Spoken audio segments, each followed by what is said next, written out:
সুপ্রিয় সুধী, সবাইকে অনেক অনেক প্রীতি ও শুভেচ্ছা। যে যেখানে আছেন আশা করি সবাই ভালো আছেন, সুস্থ আছেন। জানি বাংলাদেশের এই দুঃসময়ে বাংলাদেশ যে সময় একটা ক্রান্তিকাল অতিক্রম করছে, বাংলাদেশকে রাহুরা যেভাবে চারদিক থেকে ঘিরে ধরেছে, ঠিক সেই সময়ে আপনারা সবাই বাংলাদেশ সম্পর্কে সত্যিকারের অবস্থানটা জানার জন্য চেষ্টা করেন। আমরা যারা দেশে বিদেশে বসে অনলাইন ভিডিও তৈরি করে আপনাদের কাছে পাঠাই, আপনাদের কাছে পোস্ট করি, সেটা আপনারা অনেকেই ভালোবাসেন, আবার কেউ কেউ নেগেটিভ কমেন্টও দেন। তবু আমরা যে কাজ করছি, আমাদের কাজ কিন্তু আমরা চালিয়ে যাব। আশা করি আপনাদের সুচিন্তিত মতামত আমাদেরকে সমৃদ্ধ করবে। জানেন, বাংলাদেশে একদিকে কোনো বৈধ কোনো সরকার নেই, বাংলাদেশে কোনো দক্ষ শাসক এই মুহূর্তে নেই।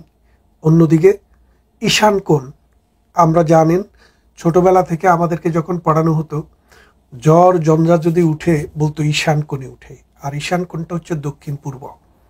এই দক্ষিণ পূর্ব কোণে আমাদের বর্মদেশ, এই দক্ষিণ পূর্ব কোণে আমাদের বঙ্গোপসাগর, এই দক্ষিণ পূর্ব কোণে বাংলাদেশের পার্বত্য অঞ্চল, এবং এই দক্ষিণ পূর্ব কোণে বহু বছর থেকে নানান সমস্যার উৎপত্তিস্থল।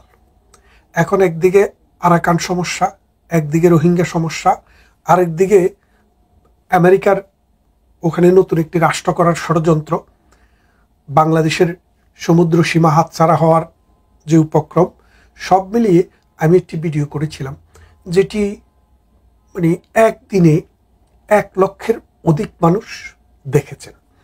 তো আজকে সেই ভিডিওটির ধারাবাহিকতায় আমি সেখানে বলেছিলাম যে বাংলাদেশ 1 লক্ষ বর্গ কিলোমিটার সমুদ্র সীমা হারাবে। সেই বিষয়টাকে ব্যাখ্যা দেওয়ার জন্য আমার অনেক দর্শক আমাকে রিকোয়েস্ট করেছেন যে এটাকে আরও বিশদভাবে বর্ণনা করেন, কারণ বিষয়টা আমরা বুঝতে পারিনি। তাই আমি আপনাদেরকে সেই বিষয়টা নিয়ে একটু খোলসা করে বলতে চাই।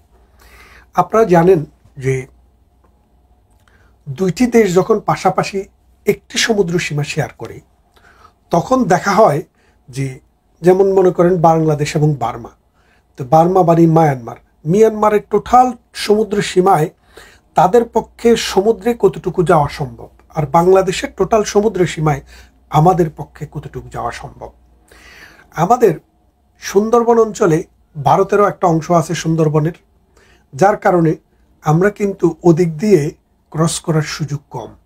আমাদের ক্রস করার সুযোগ হচ্ছে আমাদের দক্ষিণ পূর্বাঞ্চলে, যেটা দিয়ে মিয়ানমারের সীমান্ত আছে। তা এখন আন্তর্জাতিক যে সমুদ্র আইন, ওখানে সি লেভেলটা আপনার কন্টিনেন্টাল শেলফ, আপনার এক্সক্লুসিভ ইকোনমিক জোন, এগুলো হিসেব করা হয় তটরেখা থেকে। তো তটরেখা থেকে আমরা কতটুকু পাবো সেটা ন্যায্যতার ভিত্তিতে, অর্থাৎ প্রতিবেশী রাষ্ট্র তটরেখা থেকে সমুদ্রের ভিতরে কতটুকু পেতে পারে সেটার ন্যায্যতা। এখন যেহেতু বার্মার লাম্বা সমুদ্র সৈকত আছে, দক্ষিণ পূর্ব অঞ্চলে আরও পূর্ব দিকে যান, আপনি আরও দক্ষিণ দিকে যান, বার্মার বিশাল সমুদ্র অঞ্চল, যার কারণে ন্যায্যতার ভিত্তিতে বার্মার স্ট্রেট লাইনের পাশাপাশি সামনের দিকে ডিপ সিতে সেটা আমাদেরকে দেওয়া হয়েছে। তাও কিভাবে দেওয়া হয়েছে?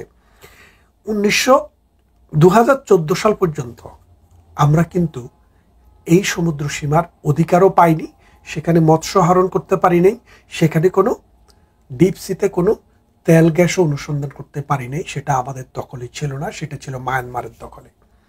তো 2012-13 সালের দিকে শেখ হাসিনার সরকার যখন ক্ষমতায় থাকে, তখন মায়ানমারের সাথে একটা নেগোসিয়েশন হয়। নেগোসিয়েশনটা পররাষ্ট্র মন্ত্রণালয় দপ্তর থেকে হয় যে, আমরা প্রতিবেশী রাষ্ট্র, আমাদের সাথে তোমাদের ব্যবসা বাণিজ্য আছে, আমাদের সাথে তোমরা দীর্ঘদিন প্রতিবেশী, আমরা দুই দেশের দূরত্ব কমায় আনতে গেলে আমাদের যে অমীমাংসিত সমস্যাগুলো আছে সেগুলো আমরা আস্তে আস্তে সমাধান করতে হবে। এর ফলে আমরা একটা প্রস্তাব করলাম যে সমুদ্র সীমা নিয়ে আমরা আন্তর্জাতিক সালিসি আদালতে যেতে চাই, যেটি জাতিসংঘ অ্যাপ্রুভ করে। এবং এটার পূর্বশর্ত হচ্ছে দুটি দেশ প্রথমে আগে একমত হইতে হবে, তারপরে আন্তর্জাতিক সালিস আদালত বসবে এবং সেই আদালতে বিচার হয়ে বিচারকেরা যে রায় দিবে সেটাই কিন্তু আন্তর্জাতিক আইন হিসেবে আন্তর্জাতিকভাবে দুই দেশের জন্য মান্য করা বাধ্যকর হবে। তো বাংলাদেশ যখন এই বার্মাকে আমাদের সমুদ্র সীমার সেটেলমেন্ট করার জন্য আন্তর্জাতিক আদালতে অর্থাৎ সালিশি আদালতে নিয়ে যেতে চায়, তখন বার্মার কতগুলো শর্তের মধ্যে একটা শর্ত ছিল যে বার্মাকে এই স্বীকৃতি দিতে হবে, এই নিশ্চয়তা দিতে হবে যে বাংলাদেশের ভূখণ্ড ব্যবহার করে বারবার অখণ্ডতা বিনষ্ট করার জন্য বাংলাদেশ কখনো অনুমোদন দেবে না। অর্থাৎ বার্মার যে বিদ্রোহীরা আছে, এই বিদ্রোহীরা কখনো বাংলাদেশের ভূখণ্ড ব্যবহার করে বার্মাতে আক্রমণ চালাতে পারবে না। এটা ছিল বার্মার একটা শর্ত। বাংলাদেশ কিন্তু সেটা মেনে নিয়েই বার্মার সাথে নেগোসিয়েশন হওয়ার পরে জার্মানিতে যে দীর্ঘ সময় ধরে একটা ট্রায়াল চলে, যেটা আরবিট্রেশন ট্রায়াল, সেই ট্রায়ালে বাংলাদেশের পক্ষে রায় দেয় যে ন্যায্যতার ভিত্তিতে যেহেতু বাংলাদেশের কোস্টাল এরিয়া চাইতে বার্মার ওইদিকের কোস্টাল এরিয়া বড়, বার্মার পক্ষে বঙ্গোপসাগরের ডিপ সিতে তাদের ভূমির অন্য অংশ থেকে এই অ্যাক্সেস করা সহজ, তাই বাংলাদেশের এই আকিয়াব যে অঞ্চল, বা আকিয়াব না ঠিক এখন যেখানে যুদ্ধ চলছে আরাকান, এই আরাকানের বরাবরে অনেক অংশই কিন্তু ডিপ সিতে বাংলাদেশের দখলে। এখন যদি আরাকান যদি একটি রাষ্ট্র হয়, তাহলে বার্মার যে সমুদ্র সীমা আছে ওই সীমায় তো আর আরাকান যেতে পারছে না এবং সম্পর্কও ভালো থাকবে না স্বভাবতই, যেমনটা পাকিস্তানের সাথে গত 50-53 বছরে আমাদের ছিল না। তখন এবার এই সমুদ্র সীমাটা ন্যায্যতার ভিত্তিতে করা হবে, অর্থাৎ বাংলাদেশ কর্তৃক পাবে, আর আরাকান যে রাষ্ট্র এখন করার ষড়যন্ত্র চলছে বা চেষ্টা চলছে বাংলাদেশ করিডোর ব্যবহার করে যেভাবে এই বিভাজনটাকে আরো ত্বরান্বিত করা হচ্ছে, তখন ন্যায্যতার ভিত্তিতে আবার নতুন করে হিসাব হবে। এখন আরাকান কতটুক পাবে আর বাংলাদেশ কতটুক পাবে, যদি মাঝামাঝিও হয় যে দুইটা রাষ্ট্র সমানভাবে ভোগ করবে, তাইলে বাংলাদেশের 1,31,000 থেকে কমিয়ে সেটাকে অর্ধেক করলে হয় 65,500 মাইল, বর্গ মাইল। তাহলে আপনি চিন্তা করেন, আমি যে কথাটি বলছি, যদি আপনি ন্যায্যতার ভিত্তিতেও যান তাইলেও আপনাকে 65,000 বর্গ কিলোমিটার হারাতে হবে। কিন্তু বিষয়টা এখান থেকেও আরো একটু ডিপটা হলো এই কারণে যে সীমারেখায় ওরা যেটুক পায় আপনি হিসাব করলে, আপনারা যদি আন্তর্জাতিক নদী বিশেষজ্ঞ, আন্তর্জাতিক সমুদ্র বিশেষজ্ঞ মানে সমুদ্র আইন সম্পর্কে দেখবেন যে তখন এই মায়ানমারের থেকে ভেঙে আসা এই দেশের জন্য আমাদেরকে 1,00,000 বর্গ কিলোমিটার ছেড়ে দিতে হবে। এই বিষয়টাই আমি গত ভিডিওতে বলেছিলাম, সেটা এইভাবে ব্যাখ্যা করা সম্ভব হয়নি, তাই আপনাদের জন্য এই বিষয়টিকে আমি পুনরায় ব্যাখ্যা করলাম। কিন্তু এখন আরেকটি বিষয় খুব গুরুত্বপূর্ণ যেটা দাঁড়িয়েছে, দেখেন যে বাংলাদেশ যেই ভূখণ্ডের যে জায়গায় আছে এর পাশে কিন্তু মিজোরাম, ওই যে আমাদের এই পার্বত্য চট্টগ্রামের সাথে মিজোরামের কিন্তু অংশ, অর্থাৎ বার্মা এবং মিজোরাম কিন্তু একটা ট্রায়াঙ্গেল সিচুয়েশন। এখন এই মিজোরামে মিজো বিদ্রোহীরাও কিন্তু অনেক সময় ধরে, লম্বা সময় ধরে তারা আন্দোলন সংগ্রাম করছে, এবং এই মিজো বিদ্রোহীদের, মিজোরামে যারা বিদ্রোহ করে তাদের কিন্তু একটা কানেকশন আছে ইসরায়েলের সাথে। এবং আপনারা জানেন কিনা অনেকে, আমি জানি না, যে এই মিজোরামের এই বিদ্রোহীরা একবার দাবি করেছিল যে আমরা ইসরায়েলের নাগরিক হওয়ার যোগ্য, এবং ইসরায়েল এই মিজোরামের 12,000 কর্মীকে, 12,000 লোককে নিয়ে ইসরায়েলের নাগরিকত্ব দিয়েছে। ইসরায়েলে কিন্তু তারা ব্যবসা বাণিজ্য করে, এবং ইসরায়েল তাদের দেশ, ইসরায়েলের সেনাবাহিনীতে তারা নিয়োগ পেয়েছে। এখন তাহলে আপনি দেখেন যে জায়গাটা কোথায়, এই মিজোরাম থেকেও কিন্তু ওরা সাহায্য পাওয়ার মতো অবস্থা আছে। এখন মিজোরামের সাথে যেহেতু ভারত জড়িত, আবার ভারতের সাথে স্ট্র্যাটেজিক্যাল অ্যালাই হচ্ছে জুইশ রাষ্ট্র ইসরায়েল, সেই ক্ষেত্রে তারা কতটুকু মিজোরামে প্রভাব বিস্তার করবে সেটা জানি না। কিন্তু বাংলাদেশকে ব্যবহার করে অলরেডি আমেরিকার প্রতিনিধি দল এসে এখানে কিন্তু একটা বেজ লাইন করার সমস্ত নীল নকশা হয়ে গেছে। এখন ডক্টর ইউনূস সরকার কিন্তু এটার প্রতিবাদ করেনি, বরং তিনি টিকে থাকার জন্য আমেরিকার সাথে এটাতে কোলাবোরেশন করতেছেন। কোলাবোরেশন করে আপনারা ভাবছেন যে 2 লক্ষ, 3 লক্ষ, 10 লক্ষ এই বাংলাদেশে যে মানে রোহিঙ্গা শরণার্থী আছে তাদেরকে পাঠিয়ে দেবে এবং আপনারা অনেক শান্তিতে থাকবেন। বিষয়টা এরকম না, বিষয়টা এরকম না। এখন রোহিঙ্গা যাদেরকে ট্রেনিং দেওয়া হচ্ছে, রোহিঙ্গা যাদেরকে পাঠানো হচ্ছে, তাদেরকে শুধুমাত্র ফ্রন্ট লাইনে যুদ্ধ করার জন্য নিয়ে যাচ্ছে, কিন্তু পরবর্তীতে তাদেরকে ওই দেশে থাকতে দিবে এই জিনিসটা আমরা বিশ্বাস করি না। কারণ এখানে যে ধরনের কনসেপ্ট নিয়ে এই রাষ্ট্রটি জন্ম হওয়ার মানে টার্গেট, সেখানে মুসলমানদেরকে বসবাস করতে দিবে এরকম কোনো লক্ষণ আমরা দেখি না।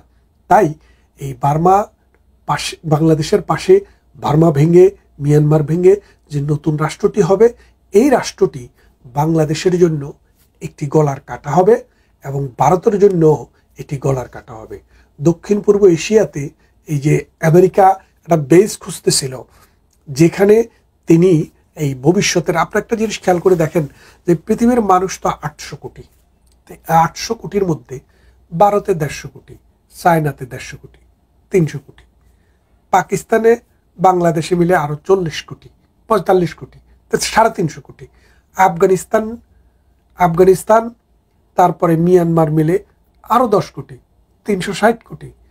এখন বার্মা, তারপরে আপনি যদি থাইল্যান্ড, ভিয়েতনাম এই অঞ্চলকে ধরেন, নিয়ারলি 400 crore পিপল, জাপানকেও অ্যাড করেন, ফিলিপিনকে অ্যাড করেন, তাহলে পুরা পৃথিবীর অর্ধেকের বেশি জনগোষ্ঠী বসবাস করে এই অঞ্চলে। ভারত এবং জাপান এবং চায়না, এই 3টি দেশ পৃথিবীতে যে 5টি বড় অর্থনৈতিক শক্তি, তার মধ্যে 3টি, 1 আমেরিকা, 2 জার্মানি, 3 জাপান, 1 হচ্ছে চায়না, 2 হচ্ছে আমেরিকা। মানে আমেরিকা এবং চায়না এখন 1-2 এর মধ্যে থাকে। 3-এ যাই আপনি দেখবেন জাপান, 4-এ হচ্ছে জার্মানি, 5-এ হচ্ছে ভারত। তো এখন বিশ্বের যে 5টা অর্থনীতি, এই 5টা অর্থনীতির 3টাও কিন্তু এই দক্ষিণ পূর্ব এশিয়া এবং চীন সাগর মিলিয়ে জাপান যেটাকে বলি, এখানে কিন্তু অবস্থিত। তাই আমেরিকা তাদের 100 বছর পরের স্ট্র্যাটেজি ঠিক করে নিচ্ছেন। তারা চিন্তা করছেন এই অঞ্চলে জনসংখ্যা বেশি, এই অঞ্চলের মানে অর্থনীতির সাইজ বড়, তাইলে আস্তে আস্তে এই অঞ্চলকে যদি নিয়ন্ত্রণ করা না যায়, এই অঞ্চলকে যদি প্রেসারে রাখা না যায়, তাইলে আমেরিকান সাম্রাজ্য টিকিয়ে রাখা সম্ভব না। ব্রিটিশরা যেরকম 200 বছর পুরো পৃথিবীকে শাসন করেছে, পুরো পৃথিবী বলতে পৃথিবীর একটা বড় অংশকে শাসন করেছে, অস্ট্রেলিয়া, নিউজিল্যান্ড, কানাডা, আমেরিকা হইতে শুরু করে সাউথ আফ্রিকা থেকে শুরু করে কোথায় তারা যাননি। তো সেই হিসাবে আমেরিকা যে পরবর্তী 100 বছর তাদের আধিপত্য ধরে রাখতে চায়, সেই জন্য এই দক্ষিণ পূর্ব এশিয়ার এই বঙ্গোপসাগর হচ্ছে সবচেয়ে বড় একটা স্ট্র্যাটেজিক্যাল জায়গা। সেই জন্যই আমেরিকা বহু বছর চেষ্টা করেছে, এই প্রধানমন্ত্রী শেখ হাসিনার যে 15 বছর শাসন, সবসময় তারা চেষ্টা করেছে হয় কুতুবদিয়া, নাহলে মহেশখালী, নাহলে কক্সবাজার, না হয় সেন্ট মার্টিন, এই অঞ্চলে অথবা গভীর সাগরে, বঙ্গোপসাগরের মধ্যে তাদেরকে একটা বেস দেওয়ার জন্য, যেখানে তারা একটি কী করবে, সমুদ্র বন্দর করবে এবং তাদের একটা সামরিক ঘাঁটি থাকবে। এই ঘাঁটি থেকে তারা এই ভারতকে, এই চায়নাকে, এই মিয়ানমারকে, এই পাকিস্তানকে এবং বাংলাদেশকে নিয়ন্ত্রণ করবে। সেটা কিন্তু শেখ হাসিনা কখনো রাজি হয়নি। কেন হয়নি? উনি তো স্টেটসম্যান। এই স্টেটমেন্টের মধ্যে যে উনি যে দায়িত্ব পালন করছেন, তিনি যে বিশাল রাজনৈতিক পরিবারের উত্তরাধিকারী এবং রাজনৈতিক প্রজ্ঞা, সেই জন্য তিনি নিজের নাক কেটে পরের যাত্রা ভঙ্গ করার জন্য রাজি হননি। কিন্তু ডক্টর ইউনূসকে এই নিয়ে আসার জন্য তারা কিন্তু বহু বছর চেষ্টা করছে, নিয়ে এসছে। আজকে ডোনাল্ড ট্রাম্প যদিও পাগলামি করুক, কিন্তু ভিতরে ভিতরে ডিপ স্টেট কিন্তু এই ডোনাল্ড ট্রাম্প এবং আমেরিকার ডিপ স্টেট বাংলাদেশের এই অঞ্চলটাকে দখলে নেওয়ার জন্য এখানে নতুন করে রাষ্ট্র, তাবেদার রাষ্ট্র, কিরকম তাবেদার রাষ্ট্র, যে তারা এমন রাষ্ট্র চায় যেই রাষ্ট্র আমেরিকার কথায় উঠবে বসবে এবং আমেরিকা এদেরকে তুলে দিবে। যেমন চীনের একটু জায়গাকে দখল করে হংকং, আপনারা জানেন এটা কি অবস্থা। এটা চীনের অংশ, কিন্তু আলাদা শাসন, এটা নিয়েই যুদ্ধ, এটা নিয়েই শঙ্কা। ঠিক তেমনি এই জায়গায় বাংলাদেশের এই বে অফ বেঙ্গলে তারা ঠিক একই পদ্ধতিতে আসতে চায়, এসে পুরা পৃথিবীকে কন্ট্রোল করার যেই সব পয়েন্ট হবে, তার মধ্যে একটি পয়েন্ট আমাদের এখানে হবে। কিন্তু আমাদের জন্য কি এটা লাভের? আমাদের জন্য কি এটা সুখকর? তারা যদি ওখানে বাণিজ্যিকভাবে শুরু করে একটি বন্দর, বাংলাদেশের চট্টগ্রাম বন্দরের কি অবস্থা হবে? বাংলাদেশের চট্টগ্রাম বন্দরে তখন সেকেন্ডারি হয়ে যাবে। তাই আসুন, বাংলাদেশকে রক্ষা করতে হলে, বাংলাদেশের ভবিষ্যৎকে রক্ষা করতে হলে আমাদের যে আঞ্চলিক এই যে একটা শান্তি এবং স্থিতিশীলতা যদি আমরা রক্ষা করতে হয়, তাহলে এখনই আমাদেরকে সিদ্ধান্ত নিতে হবে যে এই অঞ্চলে রাষ্ট্রগুলোর অখণ্ডতা যেন বজায় থাকে, এবং আমাদের সাথেই আমেরিকা যেন এই অঞ্চলে এসে ঢুকে আমাদেরকে যেন শেষ না করে দিতে পারে, আমাদের অর্থনীতি, আমাদের ভবিষ্যৎকে যেন ধ্বংস করে দিতে না পারে। সেই জন্য সকল রাজনৈতিক শক্তি, সকল সামরিক শক্তি এবং আন্তর্জাতিকভাবে আন্তঃরাষ্ট্রীয় সম্পর্কের মাধ্যমে এটাকে এখনই বন্ধ করা দরকার। তা না হলে আমাদের যে ক্ষতি হবে, সেটা ওই সরকার পরিবর্তন, এক সরকারের পরিবর্তে আরেক সরকার আসায় কিচ্ছু যাবে আসবে না। কারণ বাংলাদেশ এখন আসলে একটা প্রেজাইল স্টেটে আছে, আমেরিকা এই সুযোগটাই নিতে চাচ্ছে। আপনারা জানেন, ভারতবর্ষের প্রাচীনতম প্রতিবেশী রাষ্ট্রের মধ্যে একটি রাষ্ট্র হচ্ছে মিয়ানমার, যেটার ট্রেডিশনাল নাম ছিল বার্মা। বাংলাদেশের মানুষ এটাকে বলতো বর্মমল্লুক।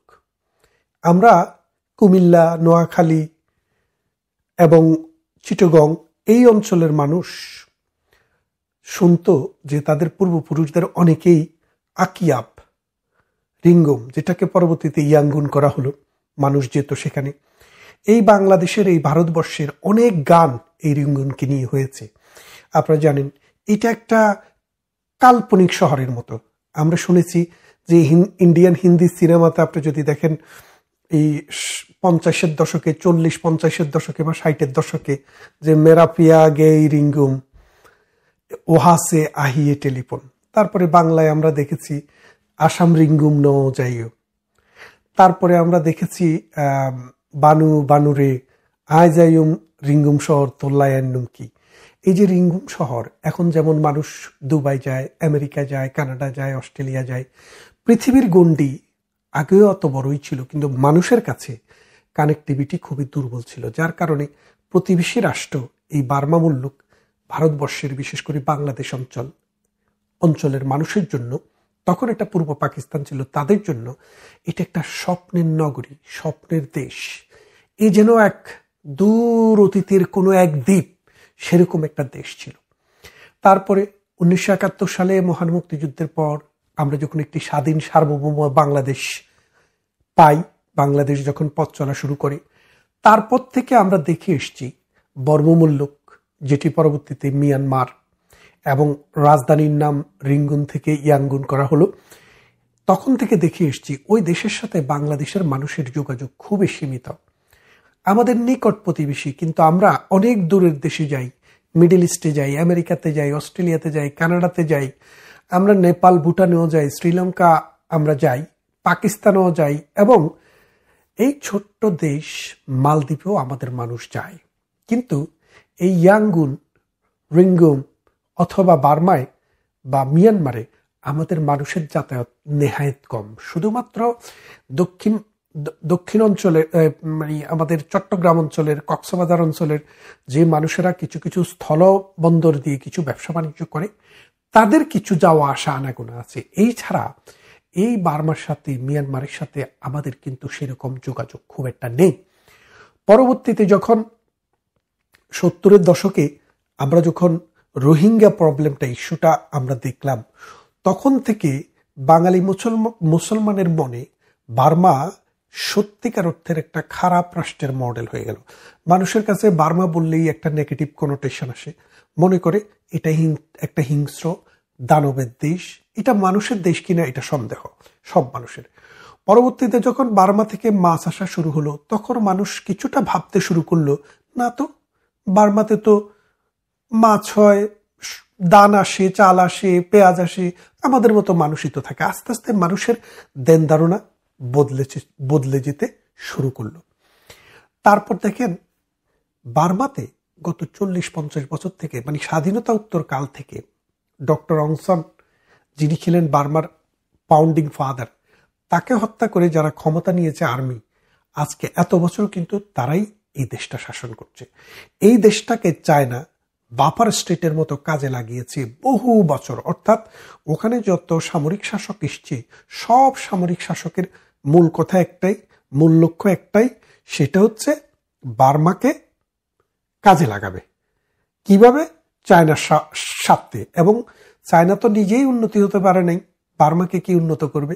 যার কারণে বার্মাতে শিক্ষা, সংস্কৃতি, তাদের যে জীবনধারা, তাদের যে মানুষের রাষ্ট্রের যে অবকাঠামো, কোনো কিছুই উন্নত বিশ্বের সাথে তুলনা করা যায় না। বার্মাতে নেটওয়ার্ক ক্যাপাসিটি, মানে ইন্টারনেট নেটওয়ার্ক খুবই দুর্বল। বার্মার মানুষের যেসব পোশাক পরে, বার্মার মানুষের যে ফোন ব্যবহার করে, সেটা যদি শুনেন সেটা একদম পুরনো যুগের। মানুষের কানেক্টিভিটি খুবই পুয়ার। তারপর যখন অং সান সুকি যখন বার্মা যখন নির্বাচিত হলেন, তখন কিন্তু পুরো বিশ্বে বার্মা একটা অ্যাটেনশন পেয়েছিল, কিন্তু সেই অ্যাটেনশনটাও ধূলিসাৎ হয়ে গেল। তাকে আবার গৃহবন্দী করা হলো, তিনি এখন জেলে আছেন।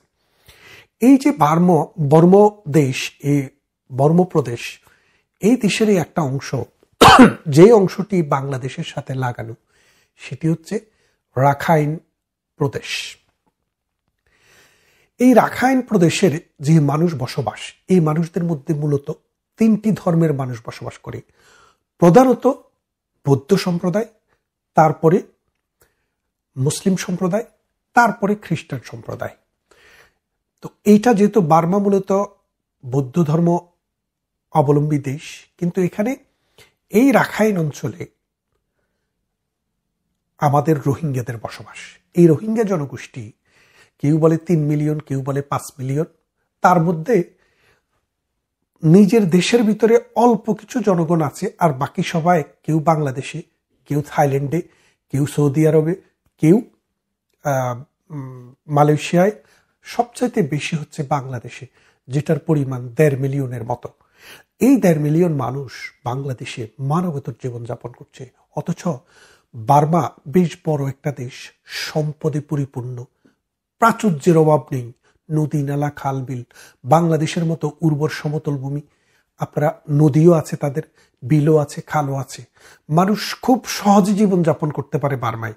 সেই বার্মা এত বছর শুধু সামরিক জান্তার হাতে থেকে দেশটি নাস্তে নাবুদ হয়ে গেছে। আপনারা দেখেন বার্মা এখন ভেঙে যাওয়ার উপক্রম। এই রাখাইন প্রদেশ মোটামুটি কয়েকটা শহর ছাড়া, রাজধানী সহ 2-1টা শহর ছাড়া আর সব বিদ্রোহীরা নিয়ন্ত্রণে নিয়ে গেছে রাখাইন আর্মি। এখন এই রাখাইন আর্মি চাচ্ছে এখানে একটা স্বাধীন দেশ হবে। রাখাইনদেরকে যারা রসদ দিয়েছে, যারা অস্ত্র দিয়েছে, যারা রাখাইনদেরকে পরিচালনা করে, তারা হচ্ছে এই আমেরিকা। এবং কেউ কেউ বলেন চায়নাও রাখাইনের এই একটা গোষ্ঠীর সাথে বিশেষভাবে কাজ করছে। এখন আমেরিকা কি চাচ্ছে? আমেরিকা চাচ্ছে এই আমাদের যে বঙ্গোপসাগরের এই মুখ, এই মুখে এখানে একটি রাষ্ট্র করবে।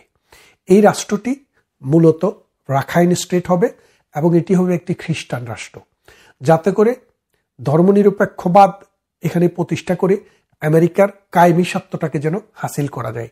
তাদের বন্দর, আপনি জানেন যে রাখাইন যে প্রদেশটা, এটা কিন্তু বঙ্গোপসাগরের উপরে, যার কারণে বঙ্গোপসাগরকে ব্যবহার করা সহজ। এখানে পাহাড় আছে, নদী আছে, বঙ্গোপসাগরও আছে। এখন বাংলাদেশের জন্য কি সমস্যা? বাংলাদেশের অনেক মানুষের ধারণা, রাখাইন যদি এই দেশটি হয়, তাহলে বাংলাদেশের উপরে 1.5 মিলিয়ন মানুষের যে বোঝা, এই মানুষগুলা মনে হয় বার্মাতে গিয়ে সুখে শান্তিতে বসবাস করতে পারবে। যারা মুসলিম সেন্টিমেন্টে বিশ্বাস করেন, ইসলামিক মুসলিম ব্রাদারহুডে বিশ্বাস করেন, তারা হয়তো ধারণা করছেন যে বার্মায় যদি এই রাষ্ট্রটি হয়, তাহলে এই বার্মার এই কোনায় রাখাইন প্রদেশে আরাকান রাজ্যের এই আরাকান স্টেট যদি হয় বা রাখাইন স্টেট হয়, তাহলে এখানে এই মুসলমানেরা শান্তিতে বসবাস করতে পারবে। আসলে কিন্তু বিষয়টা সেরকম না। এই 3 মিলিয়ন বা 2 মিলিয়ন মানুষের জন্য এই রাখাইন ব্যস্ত হয়ে যাবে, স্বর্গ হয়ে যাবে, এই কথা ভাববার প্রয়োজন নেই। বরং এই রাষ্ট্রটাকে ব্যবহার করে ভারত, বাংলাদেশ, মিয়ানমার সহ এই অঞ্চলে আমেরিকা একটা আধিপত্যবাদের খেলা খেলবে। আর এর জন্য আমাদের আরেকটি ভয়, সেটি হলো আপনারা জানেন যে কুকিসিন নামে আমাদের পার্বত্য রাঙ্গামাটি, খাগড়াছড়ি, বান্দরবন এই অঞ্চলে একটা স্বাধীন জুমল্যান্ডের আন্দোলন চলে এবং চাকমা, কুকি, কুমি, তংসঙ্গা, হাজংরা, ওরাং, মোরাং, সাঁওতাল, গারো, ভীম এই যে উপজাতিগুলা, এদের বেশিরভাগের বাস এই পার্বত্য চট্টগ্রামের 3টা জেলায়। যদিও সাঁওতাল এবং গারো কিছু লোক ময়মনসিংহ এবং উত্তরবঙ্গের ওদিকে বসবাস করে, কিন্তু মূলত বাংলাদেশের বেশিরভাগ উপজাতীয় লোক বসবাস করে পার্বত্য চট্টগ্রামে। সেখানে এই পার্বত্য চট্টগ্রামে ব্রিটিশদের ভারতবর্ষে আসার পর থেকে, অর্থাৎ 1700 শতক থেকে শুরু করে এই খ্রিস্টান মিশনারিরা আস্তে আস্তে এই উপজাতীয়দের মধ্যে মানে হিন্দু ধর্ম বা বৌদ্ধ ধর্মের পরিবর্তে বা উপজাতীয় ধর্মের পরিবর্তে তাদেরকে খ্রিস্টান ধর্মে দীক্ষিত করেছে। এই বিশাল জনগোষ্ঠী, এই পাহাড়ি জনগণের একটা জনগোষ্ঠী আছে যারা এই কনভার্টেড খ্রিস্টান। এখন তারাও কিন্তু একটা দেশ চায়, তারা একটা জুমল্যান্ড চায় বাংলাদেশ থেকে বাইর হয়ে, এবং সেটার জন্য আপনি জানেন বঙ্গবন্ধু কন্যা শেখ হাসিনা এই যুদ্ধকে থামানোর জন্য 1998 সালে পার্বত্য শান্তি চুক্তি করেছিল। এই শান্তি চুক্তি করার পর আমরা অনেকেই বলতে শুনেছি যে চট্টগ্রাম থেকে ওই অঞ্চল আলাদা একটি রাষ্ট্র হয়ে যাবে, কিন্তু তা হয়নি। মূলত শান্তি ফিরে এসছে এবং যে যুদ্ধটা অবধারিত ছিল সেই যুদ্ধটার হাত থেকে আমরা দেশটাকে রক্ষা করেছি। এখন যদি এখানে যদি রাখাইন বলেন বা যেই নামেই হোক, আরাকান বলেন, যেই নামেই হোক, যদি এখানে যদি একটি স্টেট হয়, একটি রাষ্ট্র হয় যেটা তত্ত্বাবধানে থাকবে আমেরিকা, এবং সেখানে আমাদের ভবিষ্যৎটা কি, আমাদের এই পার্বত্য চট্টগ্রামকে রক্ষা করবে কারা? এখন এই রাখাইন স্টেটে যায় যদি আমাদের, আপনি জানেন যে আগে কোনো একটা সময়ে ভারতের বিভিন্ন অঞ্চলে দুর্গম পাহাড়ে গিয়ে আমাদের মানে এই জুমল্যান্ড যারা চায়, যে পাহাড়ি জনগোষ্ঠী যারা, তাদের অনেকেই কিন্তু শান্তি বাহিনী নাম দিয়ে তারা অস্ত্র নিয়ে ট্রেনিং নিয়েছে, এখানে এসে যুদ্ধ করেছে। প্রধানমন্ত্রী শেখ হাসিনা ক্ষমতায় আসার পর ওয়াটার শেয়ারিং ট্রিটি হলো, তারপরে পার্বত্য শান্তি চুক্তি হলো, ইন্ডিয়ার সাথে একটা ভালো সম্পর্কের কারণে আমরা আমাদের ল্যান্ড ভারতকে মানে ভারতীয় গেরিলাদেরকে কখনো ব্যবহার করতে দেব না। এই শর্তে ভারতও কিন্তু কোনোদিন আমাদের ভূখণ্ডকে অনিষ্ট করার জন্য, বিচ্ছিন্ন করার জন্য কোনো গোষ্ঠীকে তাদের ভূখণ্ডে ব্যবহার করতে দেয়নি। তো এখন যে জিনিসটা দাঁড়াচ্ছে, ভারত না দিলে কি হবে? এখন যদি এই মিয়ানমারের এই অঞ্চলে আমেরিকার বলয়ের ভিতরে যদি একটা রাষ্ট্র গড়ে উঠে, এই 2টা রাষ্ট্রের মধ্যে যদি কমিউনিকেশন, ট্রান্সপোর্টেশন, যোগাযোগ যদি উন্নত হয়ে যায়, তাহলে আমাদের পার্বত্য অঞ্চলের ভবিষ্যৎটা কোথায় গিয়ে দাঁড়াবে সেই জিনিসটা কিন্তু খুবই গুরুত্বপূর্ণ। আর বাংলাদেশের এই 3টা পার্বত্য অঞ্চল কিন্তু সম্পদের খনি। এখন আমাদেরকে ভাবতে হবে বাংলাদেশ কোন দিকে যাচ্ছে। ডক্টর ইউনূস এখানে একটা কঠিন একটা রোল খেলছে, আমেরিকার সাথে সহযোগিতা করছে। সম্প্রতি আমেরিকার একজন আর্মি অফিসার বাংলাদেশে এসছে। নেগোসিয়েশনটা কি? যে বাংলাদেশ সেনাবাহিনী, বাংলাদেশ সরকার ফ্যাসিলিটেট করবে এখানে এই রাখাইন স্টেটটা তৈরি করার জন্য। এবং আমরা এখন নিজের নাক কেটে পরের যাত্রা ভঙ্গ করার যে খেলায় আমরা বেঁধেছি, এটা ভারতের জন্য, বাংলাদেশের জন্য একটা বিষ প্রহার হয়ে যাবে। কারণ ভারতের যে 7টি 7 সিস্টার যে অঞ্চল, এই অঞ্চলে অশান্ত করার জন্য, অস্থিতিশীল করার জন্য চায়না এবং পাকিস্তান সব সময় সক্রিয়। এবং এই পাকিস্তান চায়নার সাথে এই রাখাইন যদি যুক্ত হয়ে যদি এই আন্দোলনটাকে ত্বরান্বিত করে, তাহলে ভারতের জন্য যেমন অশনি সংকেত, বাংলাদেশের জন্য অশনি সংকেত। তাই আমি মনে করি এই মুহূর্তে আমাদেরকে যৌথ একটা টাস্কফোর্স করা দরকার ভারতের সাথে। ভারত এবং বাংলাদেশ মিলে, ইন্টেলিজেন্স মিলে দেখা দরকার আসলে এই রাখাইন রাষ্ট্রের নামে বা আরাকান রাষ্ট্রের নামে আমাদের বঙ্গোপসাগরে কি হচ্ছে। জননেত্রী শেখ হাসিনা কিন্তু অনেক আগেই বলেছিলেন যে আমেরিকা চায় এখানে একটি খ্রিস্টান রাষ্ট্র তৈরি করতে, যাদের অধীনে আমাদের এই সেন্ট মার্টিনও চলে যাবে। আপনারা জানেন সেন্ট মার্টিনে কিন্তু এখন লোক যায় না, এখন কেউ যেতে পারে না। ভবিষ্যৎ কি হবে আমরা কেউ জানি না, কিন্তু লক্ষণ কিন্তু সুবিধার মনে হচ্ছে না। এবং এই সুবিধার লক্ষণ না হওয়ার মূল কারণ ভারতের এবং বাংলাদেশের পেটের ভিতরে, মিয়ানমারের পেটের ভিতরে এসে আমেরিকা যে খেলা খেলার চিন্তা ভাবনা করছে, আমেরিকান ডিপ স্টেট যে পরিকল্পনা করেছে, এই বঙ্গোপসাগর আমাদের হাতছাড়া হয়ে যাবে।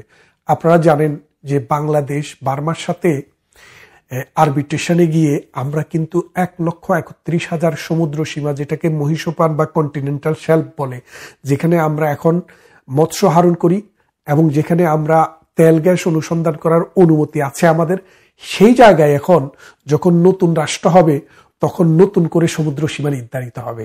এই আমাদের 1,31,000-এর মধ্যে 1,00,000 বর্গ কিলোমিটার সমুদ্র সীমা আমাদের হাতছাড়া হয়ে যাওয়ার খুবই সম্ভাবনা। এবং বাংলাদেশকে এখনই যদি এই দেশ সৃষ্টি হওয়া যদি বন্ধ করা না যায়, তাহলে বাংলাদেশ শুধু 1.5 লক্ষ রোহিঙ্গাকে ফেরত দিবে, 1.5 মিলিয়ন রোহিঙ্গাকে ফেরত দিবে এই আশা নয়, বাংলাদেশ 1,00,000 বর্গ কিলোমিটার সমুদ্র সীমা হাতছাড়া করবে। এবং এটা যদি বাংলাদেশের মতো একটা রাষ্ট্র যদি তার 1,00,000 বর্গ কিলোমিটার সমুদ্র সীমা হারায়, তাহলে বাংলাদেশের জন্য এর চেয়ে বড় পরাজয় এবং বড় গ্লানি এবং বড় দুঃখের আর কিছু হবে না। আমি আশা করব বাংলাদেশের সমস্ত রাজনৈতিক শক্তি, বাংলাদেশের সমস্ত সিভিল সোসাইটি, বাংলাদেশের আর্মি, বাংলাদেশের সরকারকে এই খেলা যেন বন্ধ হয়।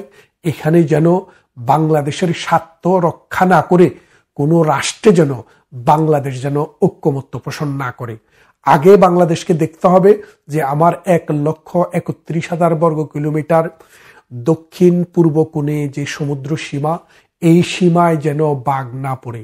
এই সীমায় যদি কেউ বাঘ বসায়, তাহলে রাষ্ট্র যদি নতুন করে হয়, প্রতিবেশী যদি নতুন হয়, তাতে আমাদের কোনো লাভ নয়, বরং আমাদের রাষ্ট্রের সীমানা ছোট হয়ে যাবে, পার্বত্য চট্টগ্রাম সমস্যার মুখে পড়বে এবং আমাদের প্রতিবেশী আরেক দেশ ভারত, তারও অখণ্ডতা এবং রাষ্ট্রের সিকিউরিটি বিপদের মুখে পড়বে।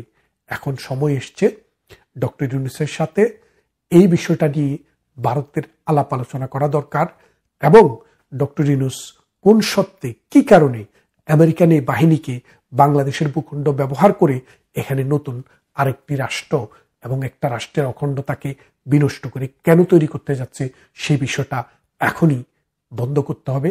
তা না হলে বাংলাদেশের পাকিস্তান এবং ভারতের বিশাল ক্ষতির মোকাবেলা করতে হবে। অন্য আরেকটি ভিডিওতে এর আরেকটি অংশ নিয়ে আলোচনা করব। সাথে থাকার জন্য অনেক অনেক ধন্যবাদ। ভালো থাকবেন।